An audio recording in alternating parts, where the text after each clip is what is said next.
I'm back with Candid Convos, episode number 11. So, first of all, let me clap for Narendra and also for myself that finally we are having this session.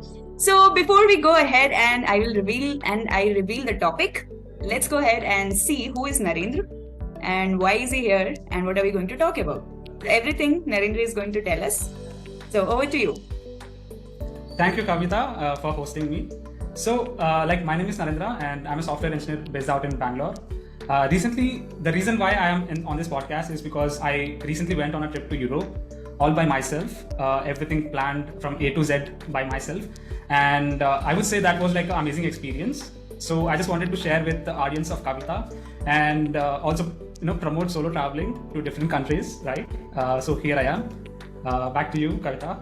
Oh my God, this is so formal and professional. We are like, back to you, back to you.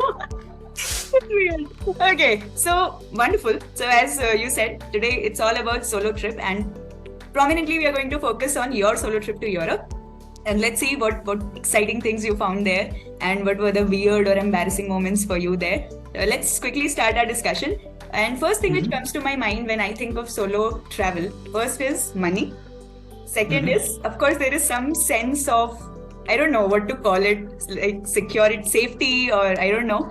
Whenever I think that, I should travel solo, these are the two things which comes to my mind, especially if it's abroad, if it's foreign travel. So I want to ask you, what were you thinking before you started planning your trip to Europe? Who inspired you? So actually the plan was not to go on a solo trip. Initially, I had plans to visit with my friends. For example, I wanted to visit Australia or Japan, but then they did not provide visas because of the COVID thing. And then what ended up happening was like my friends were very interested in visiting Southeastern countries, and I was also happy to join them. But then it so happened that it kept on getting delayed like by 2-3 months. So I was like, okay, that's not going to happen, I'm sure. So let me plan. Kind of a thing. Yeah. So basically it started out like that, and I was really not sure about the gravity of the situation, like where I'm getting myself into. It is always like one step at a time, where like, okay, let me finalize the destination. Okay, let me see what I need to get to that place, and let me see how I can travel in and around the place. And from that place to other place, how can I travel? So I mean, it was like a step-by-step process, not like I actually didn't think about on the trip as a solo trip. Actually, I would say it was more of a trip where I joined other people, like random strangers, to travel around. For example, most of the places I booked a hostel, and so what I could see was like all the hostlers who were staying in these hostels, they were all tourists and they wanted to hang out and they were on vacation, so everything was relaxed. So I tagged along with them for a few days, and a few days I was more like visiting some of my friends in those cities. Okay, so overall it was very planned out in a way that it does not scare me a lot. Okay. Right? So because that also itself is like a solo trip abroad for me, and I also didn't want to make it so difficult for myself. So I made it like a very small, like, I made things possible in such a way that it feels secure and safe. Okay. So it was not a planned solo trip. It kind of became a solo trip. Yes. Kind of a thing. Okay. So did you feel like, was it scary? Because you don't know people, everyone whom you are meeting is new. So how was it? Like, you were scared or you were excited or mixed feelings? So like I was scared, as in I was feeling very, like initially on day one at least, like my first stop was in Paris. Like as soon as I landed, the Paris was my first city to visit. And there, for the first day, I had very high difficulty approaching a stranger and asking for any help or anything. But then it so happened that like in France, they use French, right? Like not like English or any other language that we speak in India. So if I don't ask for help, it was very difficult for me to actually, survive in that city. Yes. So Google Translate or any translation app works, but not very, and then I have to have a data plan as well, which costs a lot of money.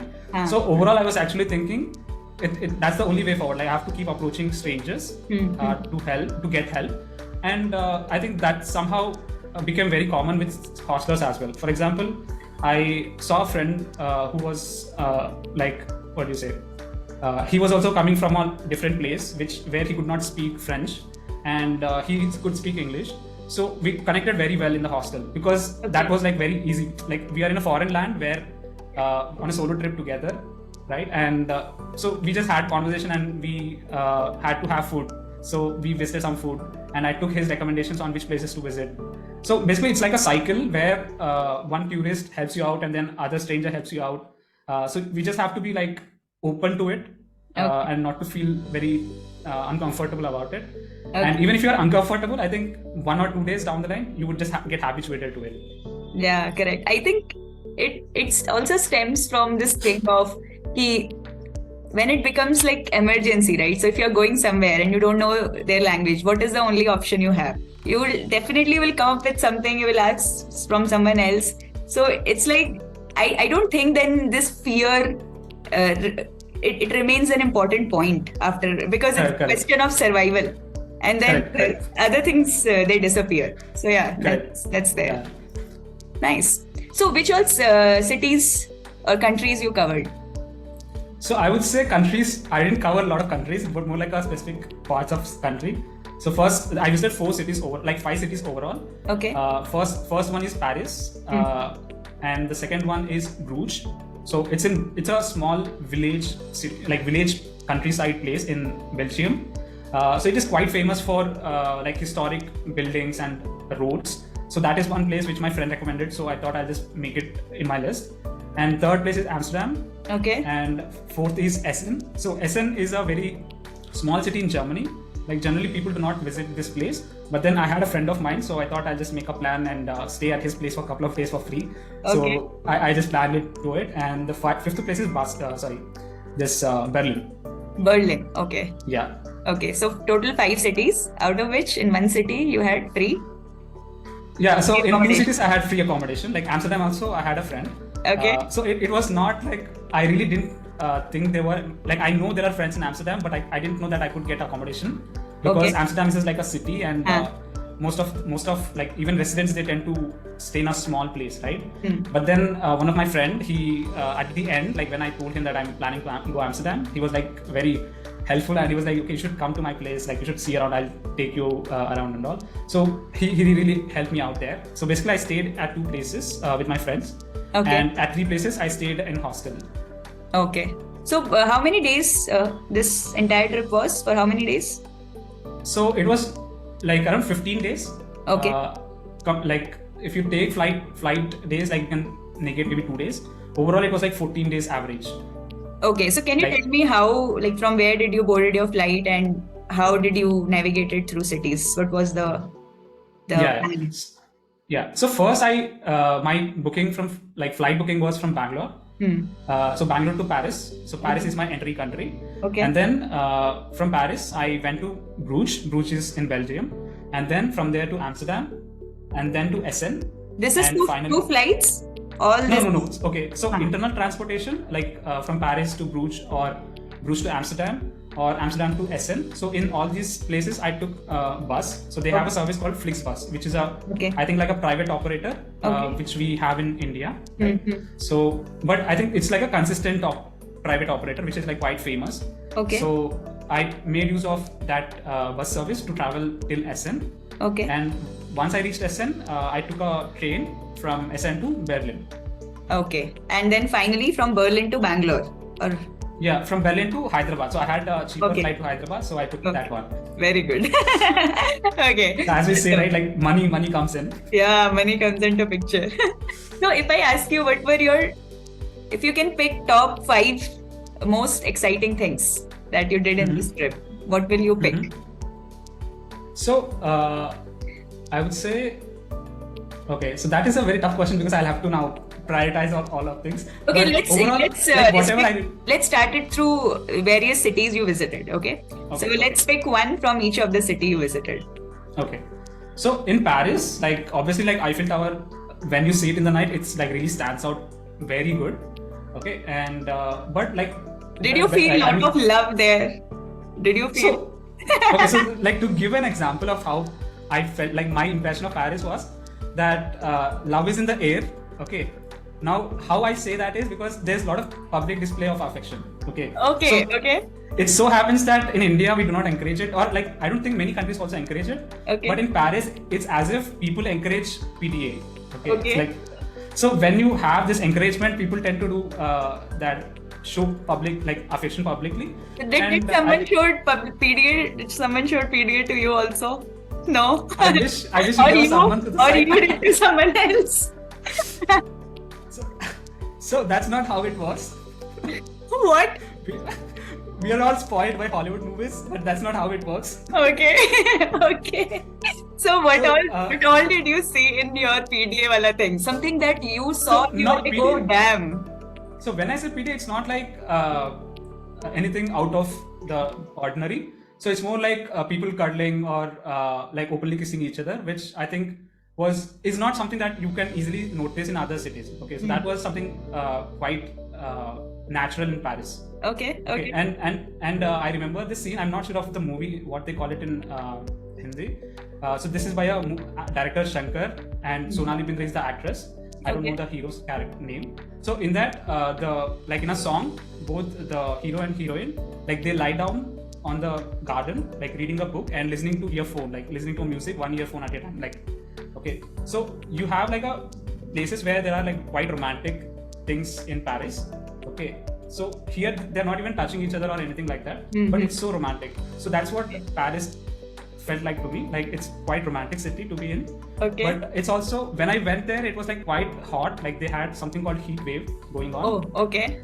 Okay, so what I felt like was like I felt like I was in like a heat, like what is like I was surrounded by all the heat walls because it was just like too much of heat in the Too much of heat. Yeah, I agree. Yeah. And to add to this, another problem was they had long days. Okay. Okay. So what I mean by that is like sunset happened in Paris at around 9:30 or 10. Oh. Okay.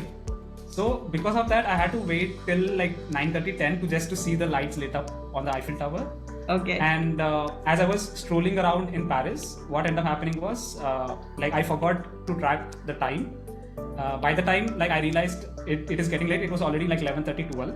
Okay. Okay. Okay. Now the thing about Paris is like many of my friends scared me a lot about like Paris being one of the notorious places to visit as a tourist. Okay. Because like you would notice robbery or some kind of a mugging. Okay. Mm-hmm. Like I didn't notice it, but then people were very skeptical about visiting Paris because it's like highly traveled city in Europe. Okay. So now like I had to visit back to my hostel, which means I had to take a metro. The metro station near Eiffel Tower is always filled, as in, like you see a lot of people because it's Eiffel Tower. Yes. Right? It's a famous spot in the world. But then I was like very concerned how my metro station would look like. Like how can I reach my hostel station and then will I be able to get to the hostel safely and all? But then one miracle happened was that my hostel station, that was the end station for my metro. Okay. Okay. Okay, so there were like many people who wanted to get off at that stage, and hence like it was very comfortable for me to travel in Paris. But overall, Paris felt like since it's a first city, and it was also like little daunting to travel, like because of my friends' fear. So it felt like it was like very good experience traveling in those cities. But then Paris made it to a next level. Like I was scared all the time. Okay. Okay. So, how many days were you in Paris? So I was there for 2 days. 2 days. Okay, so you visited Eiffel Tower and anything else you did? So there, in like at least like what from my knowledge I can say is like every European city they have a point from which you can walk around all the major attractions. Okay. Okay. So in case of Paris, like if you visit Eiffel Tower, you can visit almost all the cathedrals, or there is a museum which is like Louvre Museum where you have like Mona Lisa painting hung, right? So all these places like you can visit them very comfortably. They are all walkable distance, or if you have this metro pass for 1 day or 2 days, so you can visit all those places. So for me, another place which I really liked is there was this garden. So I think just in front of Louvre Museum. Okay. Okay. So I can't recollect the name, but then it had all these exhibition type of Wonderla type of things. Not water rides or anything. It's more like you have giant wheel and adventure activities, right? Okay. So they had these very scary adventure activities, and I was like, there were many families who, like, all the kids, they just entered, and then the vibe of that place was like completely off the roof. Okay. So I really liked that place. And even Louvre Museum is pretty good. So if you are into art or something like that, then you would like you might get connected to it pretty much. But one thing I noticed is like many people visit Louvre because of this Mona Lisa painting only. Correct. So if you are visiting just for that, I think it's not something you should consider visiting. Okay. So did you find anything intriguing about Mona Lisa when you saw that painting? I didn't. So this time I didn't went to Louvre Museum, but I've been to Louvre Museum like back in 2018. Okay. So that time I was not that much into art, so I don't really recall what Louvre Museum, like how this Mona Lisa painting was. But only recall is like huge crowd standing in front of the painting, and I had to like rush and fight with people to just to see a glance of it. So I mean, like I really liked other paintings as well, like not just Mona Lisa. So there were some really interesting paintings which are actually done by Da Vinci itself, but they haven't received that fame. Yeah, correct. I think there are so many stories around Mona Lisa. That is the main reason why people are so obsessed. That let's go and see. So, like people like me, they will stand there and they will just try to see and find, maybe we will get something. Let's see something. So yeah, it's all about stories and the hype that it creates. Okay, perfect. So, and any other thing from the next place that you visited, from the other city you visited? So in Bruges, like so they have a check-in at 12 o'clock. Like every hostel in Europe, I think they have it at 12 o'clock. But then I reached the hostel by 10 o'clock. So I could not do much. Like I could not just relax there. So what I did is like they have private locker and they also had a cycle. Okay. So I rented a cycle for a couple of hours. And the wonderful thing about this place is like it's a very small city, and I just went ahead cycling around all the places, like all the there's a like lake or some river canal that runs entire city. Okay, so along the river there is like a cyclable road. Okay. So those roads, like I felt like I just kept cycling, even though I was like too tired, like because of bus journey I was too tired, but I just kept cycling for 2-3 hours, and then like I noticed like there are a lot of other cycle riders as well. Like I'm not exactly sure, but what I felt like was like there were a lot of people who compete in cycling races from that village. Oh, nice. Okay. That is nice.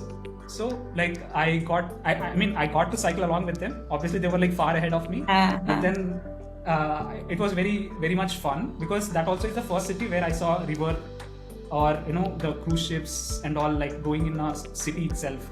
Okay. So it was like a like import and export city or village during medieval age. Okay. So because of it, like boats, they could come inside the village itself.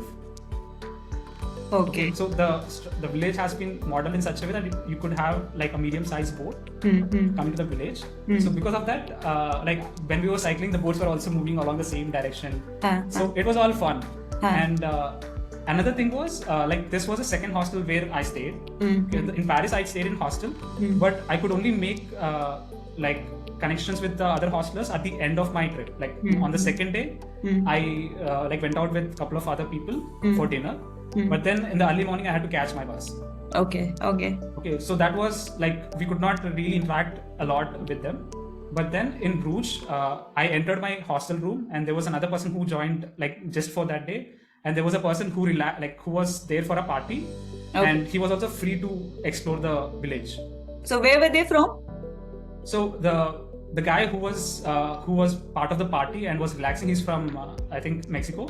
Okay. And so the lady, like she came right behind me. She was from France. Okay. So, but all three of us could speak English in a like decent way, so we could understand each other like decently. So we were like we went out to travel the the entire village in the night.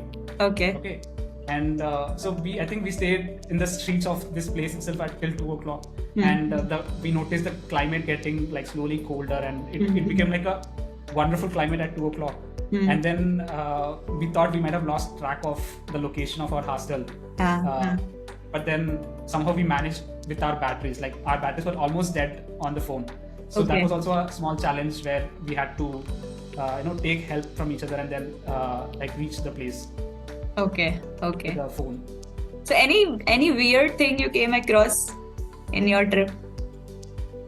So weird thing as in, so one thing was when I reached Amsterdam, like the third city. So here they have a parade for LGBTQ community. Okay. So it's very grand, as in you see like thousands and thousands of people all on the streets supporting LGBTQ community. And for as a person who's coming from India, I really could not understand, or I felt like what is happening, or it was like confusing phase. Okay. Because till that point I didn't notice such kind of a event. Okay. Right? And so in Amsterdam there are a lot of canals as well. So at one point what I did was like I sat near canal and I was thinking what could happen if this kind of event happens in India, or like how does future evolve as humans when we support this community. And it felt very difficult, or very there are difficult phases for humans in the next few decades or century. So that was I would say like the parade overall felt like kind of awkward because it was like completely new for me. And another thing was these Amsterdam people, like they're really loud to enjoy. So what I mean by that is like so another weird thing what I felt was this in Amsterdam, when I saw the photos of Amsterdam, I actually thought Amsterdam is like a city with big roads or big bridges and all. But then I was very much surprised because maximum you could do is like take a scooter. Like driving a car is almost impossible in many roads of Amsterdam. Okay. So like driving a car is like it's very difficult. Like there are some roads where you can maximum you can do is like drive one scooty or like two scooties side by side. Okay. So that was a kind of like weird thing. And it's also the reason why Amsterdam people are like too much into this cycling. Like that's a city of cycles. Okay. And it's for a reason. Like they have all small roads and cycling is quite easy there.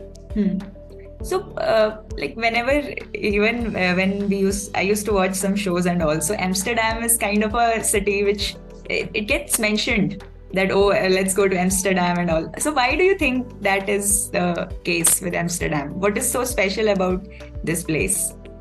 So, okay, so that for that I can say something like when we are talking about Paris, we talked about Paris as a city of romance, right? Now, when we talk about Amsterdam, like the way I explain it to my friends is that Amsterdam could be a city for bachelors. Okay.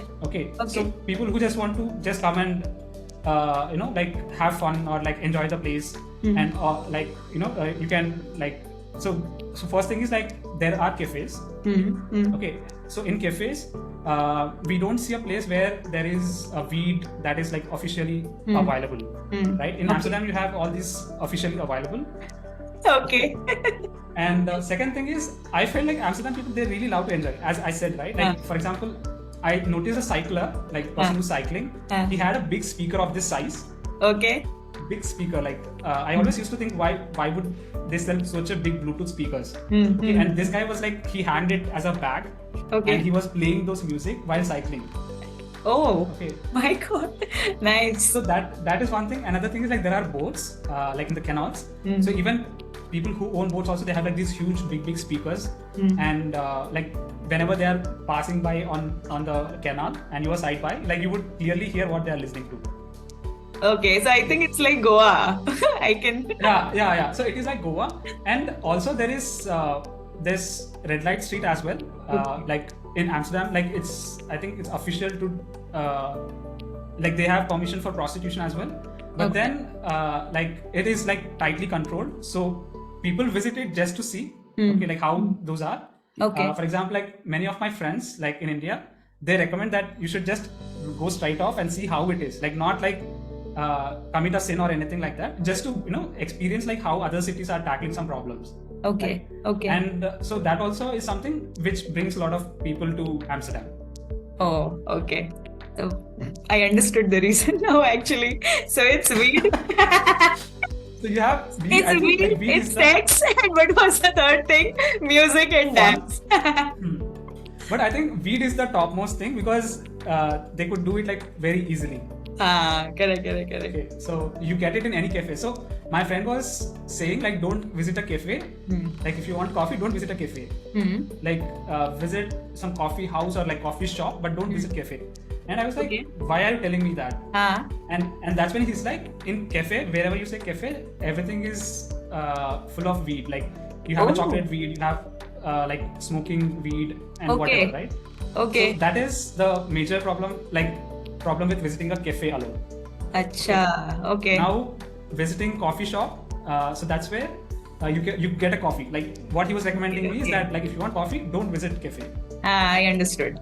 But cafe में if we are going तो वहाँ mention तो होगा ना कि ये weed का है जो भी हम आपको दे रहे हैं. ये clearly mentioned होगा या नहीं होगा?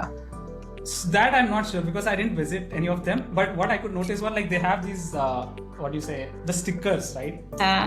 So I would say as a tourist who is not aware of these symbols or signs, you cannot make out even if they provide those symbols because it is highly likely they might have written in their language.